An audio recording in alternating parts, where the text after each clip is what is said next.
दोस्तों, दिलीप पटेल जी का सवाल आया है कि भाई मैंने एसबीआई स्मॉल कैप में एसआईपी बंद कर दी है, अब उसके बदले किस स्मॉल कैप फंड में एसआईपी शुरू करूं। तो देखो, आपको एसआईपी शुरू करने से पहले कुछ अपने आप से सवाल पूछना है कि आप जो भी अब एसआईपी करोगे उसको कितने साल के लिए करोगे। अगर आप 7 से 10 साल के लिए एसआईपी करना चाहते हो तो स्मॉल कैप फंड आपके लिए बेस्ट हो सकता है। अब सवाल ये आ रहा है कि आखिर किस स्मॉल कैप फंड में मैं यहाँ पर एसआईपी शुरू करूँ। तो इससे पहले आप अपने आप से एक और सवाल पूछिए कि आपका रिस्क कैपेसिटी क्या है, आप कितना रिस्क ले सकते हो। देखो, वैसे तो बहुत सारे स्मॉल कैप फंड है, अब कुछ बहुत ज़्यादा रिस्की स्मॉल कैप फंड है और किसी किसी स्मॉल कैप में रिस्क भी थोड़ा कम है। तो आप अपने रिस्क कैपेसिटी के हिसाब से ही फंड का सिलेक्शन करोगे तो आप फायदे में रहोगे। अगर मान लो कि आप हाई रिस्क लेना चाहते हो तो यहाँ पर मैं आपके सामने 4 फंड रखूंगा, जहाँ पे किस सिचुएशन में कौन सा फंड चुनना चाहिए ये भी मैं आपको रीजन बताऊंगा, इसलिए वीडियो को ध्यान से और पूरा देखिए। सबसे पहले मैं आपको बता दूं कि अगर आप हाई रिस्क लेकर हाई रिटर्न बनाना चाहते हो तो क्वांट स्मॉल कैप फंड एक फास्ट कार है। जी हाँ, ये आपको तेजी से करोड़पति बना सकता है, आपके गोल को 2 साल पहले कंप्लीट करा सकता है। अब मैं ऐसा क्यों बोल रहा हूं, क्योंकि देखो, क्वांट स्मॉल कैप फंड में पूरे 7 फंड मैनेजर काम कर रहे हैं। अब क्वांट एएमसी यहां पर 7 फंड मैनेजर को तो बैठा के सैलरी नहीं देगी, वो तो उनसे काम भी बेहतर करा रही है ना। तो क्वांट स्मॉल कैप फंड में पूरे 7 फंड मैनेजर काफी रिसर्च करके अच्छे अच्छे स्टॉक का सिलेक्शन कर रहे हैं ताकि वो फंड आगे चलकर मल्टीबैगर रिटर्न दे सके। अब देखो, वो आज मेहनत कर रहे हैं तो उनकी मेहनत आज ही रंग नहीं लाएगा, इसका असर आगे चल के आपको देखने पर को मिलेगा।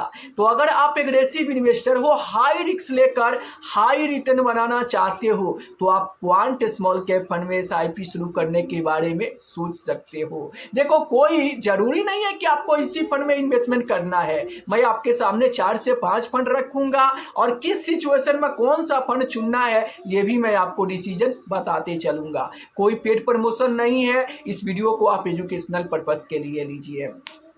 तो क्लियर है, अगर आप यहां पर फास्ट कार से सफर करना चाहते हैं, एग्रेसिव इन्वेस्टर है, हाई रिस्क लेकर हाई रिटर्न बनाना चाहते हैं तो क्वांट स्मॉल कैप फंड को आप सेलेक्ट कर सकते हो। अगर आप चाहते हो कि थोड़ा कम रिस्क स्मॉल कैप में ही इन्वेस्टमेंट करूं और थोड़ा कम रिस्क के साथ मैं यहां पर बेहतर रिटर्न बना सकूं तो आप Nippon India small cap fund में एसआईपी शुरू करने के बारे में सोच सकते हो।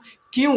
क्योंकि ये फंड जब से शुरू हुआ है ना, तब से अपने इन्वेस्टर को बेहतर रिटर्न बनाकर देते हुए आ रहा है। अब कुछ लोग कहते हैं कि इस स्मॉल कैप फंड का यूएम साइज काफी बड़ा हो चुका है जिसके चलते फंड मैनेजर को दिक्कत होगा, लेकिन एसबी यहाँ पर Nippon India small cap fund के फंड मैनेजर का कहना है कि यूएम साइज बड़े होने से भी मुझे कोई दिक्कत नहीं है। तभी तो Nippon India small cap fund में यहाँ पर डे पर पैन कार्ड 50,000 की लिमिट को बढ़ाकर और 2 लाख रुपए एसआईपी की लिमिट कर दिए हैं। जहां पे सिर्फ 50,000 का एक दिन में एसआईपी का लिमिट थी, उसको बढ़ाकर सीधे 4 गुना यानी 2 लाख रुपए कर दिए हैं और एक महीने में वहां पर पूरे 46 लाख रुपए तक आप इन्वेस्टमेंट कर सकते हो। तो फंड मैनेजर बोल रहे हैं कि मुझे कोई दिक्कत नहीं है, कोई प्रॉब्लम नहीं है, आप एसआईपी के जरिए चाहे जितना भी इन्वेस्टमेंट करें, यहाँ पर एक दिन में 2 लाख रुपए तक आप एसआईपी कर सकते हैं और एक महीने में 46 लाख रुपए तक इन्वेस्टमेंट कर सकते हैं। मुझे कोई दिक्कत नहीं है क्योंकि स्मॉल कैप में यहाँ पर बहुत सारे स्टॉक की संख्या है। आप यहाँ पर ऊपर के अगर 250 छोड़ दो, 100 लार्ज कैप के स्टॉक और 150 मिड कैप के स्टॉक, यहाँ पर 250 स्टॉक छोड़ के बाद बाकी जितने भी स्टॉक है वो सारे स्मॉल कैप में आ जाते हैं। तो यहाँ पर फंड मैनेजर को एक बहुत बड़ा यहाँ पर स्टॉक की संख्या देखने को मिलती है जिसके चलते उनको इन्वेस्टमेंट में कोई दिक्कत नहीं है। तो अगर आप चाहते हो थोड़ा कम रिस्क के साथ थोड़ा कम यहाँ पर बेहतर रिटर्न लेने के लिए तो Nippon India small cap fund में आप सोच सकते हो। यहाँ पर भी एसआईपी शुरू आप करने के बारे में सोच सकते हो। अगर आप चाहते हो कि नहीं इसका यूएम साइज बहुत बड़ा है, मुझे थोड़ा कम रिस्क में बेहतर रिटर्न चाहिए, तो आप यहाँ पर एक्सिस स्मॉल कैप फंड में भी एसआईपी शुरू करने के बारे में सोच सकते हो, क्योंकि ये भी स्मॉल कैप फंड बेस्ट है और लंबे समय से अपने इन्वेस्टर को बेहतर रिटर्न दे रहा है। देखो वैसे रिटर्न की कोई गारंटी नहीं होता है, ये स्मॉल कैप फंड है, जितना तेजी से बढ़ते हैं ना उतना ही तेजी से गिरते हैं। अब मान लो कि कोई भी स्मॉल कैप फंड हो, वो हर साल टॉप पर नहीं रहेगा, हर साल आपको बेहतर रिटर्न बनाकर नहीं देगा, लेकिन आपको क्या चुनना है यहाँ पर, जो फंड लंबे समय से कंसिस्टेंसी लगातार बेहतर रिटर्न बनाकर दे रहा है और उस फंड का फंड मैनेजर अगर सही है, जैसे अभी मैं बताऊं तो मुझे सबसे अच्छा fund manager quant mutual fund के लगते हैं। क्यों? क्योंकि वो संग संग काफ़ी तेजी से एक्शन लेते हैं। अगर वो उन्होंने किसी स्टॉक में इन्वेस्टमेंट किया है और वो स्टॉक सही से काम नहीं कर रहा है तो फटाफट वो अपने होल्डिंग्स में बदलाव करते हैं। और एक्टिव स्मॉल कैप का तो यही मतलब होता है ना कि अगर आप किसी स्टॉक में इन्वेस्टमेंट कर दिया और वो आपके हिसाब से काम नहीं कर रहा है तो फटाफट एक्शन लो। मान लो कि जहाँ पे पैसा नहीं बन रहा है वहाँ पे पैसा लगाकर और फंड मैनेजर बैठे रहे तो फिर एक्टिव तरीके से फंड मैनेजर का क्या काम होगा। इसीलिए अगर मैं बात करूं तो क्वांट म्यूचुअल फंड बेहतर हो जाता है। तो मैं आपके सामने यहाँ पर 3 स्मॉल कैप फंड रखा। हाई रिस्क के साथ हाई रिटर्न बनाना चाहते हो, आप फास्ट कार में सफ़र करना चाहते हो तो आप क्वांट स्मॉल कैप फंड के बारे में सोच सकते हो। अगर आप चाहते हो कि लंबे समय से जो स्मॉल कैप फंड अच्छा परफॉर्मेंस कर रहा है वहाँ पे मैं इन्वेस्टमेंट करूँ तो Nippon India small cap fund आपके लिए बेस्ट हो सकता है। अगर आप चाहते हो कि इस स्मॉल कैप फंड का यूएम साइज बहुत बड़ा हो गया है, मैं थोड़ा छोटे यूएम साइज वाले में फंड में करूं तो एक्सिस स्मॉल कैप फंड बेहतर हो सकते हैं, क्योंकि ये लंबे समय से फंड बेहतर परफॉर्मेंस कर रहे हैं, अपने कैटेगरी के बेस्ट फंड है। अगर आप स्मॉल कैप कैटेगरी के बेस्ट फंड का सिलेक्शन करोगे तो बेस्ट फंड में इन स्मॉल कैप फंड का नाम आएगा। तो आप अपने रिस्क कैपेसिटी के हिसाब से आप फंड का सिलेक्शन करके और यहाँ पर एसआईपी की शुरुआत कर सकते हो।